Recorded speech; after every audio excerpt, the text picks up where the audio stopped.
Stephen Colbert doesn't think Trump would have run into Florida school.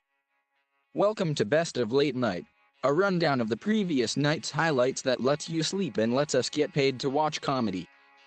If you are interested in hearing from the Times regularly about great TV, sign up for our watching newsletter and get recommendations straight to your inbox. We already know how you react to combat situations.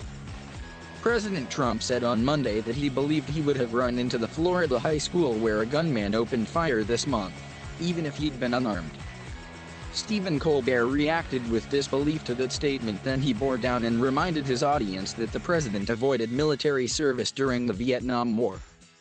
Okay. There's a lot in there that I doubt, but the part I really don't believe is that he can run. Look, sir, we already know how you react to combat situations. You got 5 deferments from Vietnam. What are you gonna do, run in there and stab him with your bone spurs? Seth Meyers was incredulous too, but for a different reason. I gotta say, I find it hard to believe Trump would voluntarily run inside a place of education. The only way you would run inside is if a reporter asked you a question outside.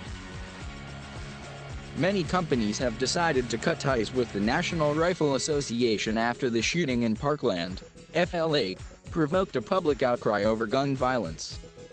Several businesses have canceled their partnership with the NRA over the past week, including United Airlines. You know you messed up when the company that dragged the guy off the plane is like, "You're making us look bad." Jimmy Fallon. With the Olympics over, 90 countries have departed South Korea. Yep, 90 groups waving goodbye, or as the NRA calls those, sponsors Jimmy Fallon. Trevor Noah thought carrying a gun sounded like a pretty smart way to get yourself a discount. I'm less surprised that corporations are canceling NRA discounts than I am that corporations were giving them discounts in the first place. Like, how does the NRA even get discounts? Were all the NRA members just there like, brandish his weapon, we'd like a discount? The punchiest punchlines, CPAC edition.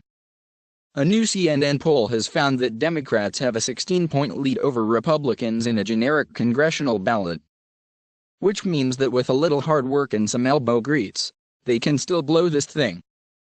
Seth Meyers. A couple in North Carolina recently had their wedding at a Whole Foods store, which explains why, when the officiant asked if there were any objections, someone said, $12 for milk. Seth Meyers.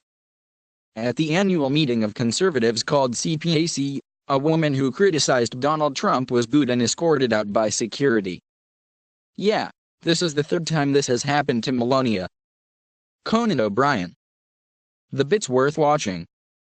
In his first broadcast since the shooting in Florida, Jimmy Fallon expressed solidarity with the students pushing for gun control legislation and said he would join them at the March for Our Lives, a protest in Washington scheduled for March 24.